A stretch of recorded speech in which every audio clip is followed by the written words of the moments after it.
कोंगार, मेरे बहादुर बच्चे, उस्मान के लिए मौत का परिंदा हो तुम।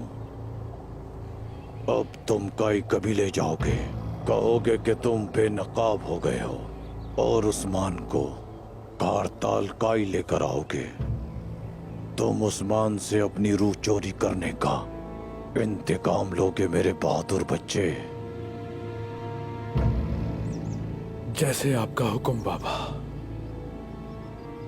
उस्मान मरेगा, जरूर मरेगा।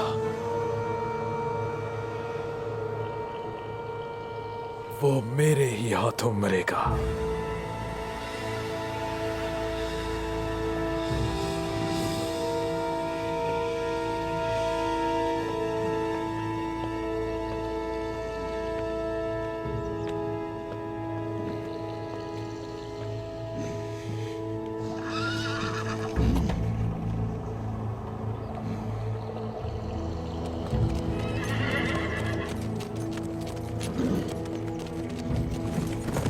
दाना डाल दिया गया है। जब तक कुंगर उस्मान को हमले वाली जगह पर लेकर आता है, तब तक हम अपने हमला करने की तैयारी करते हैं।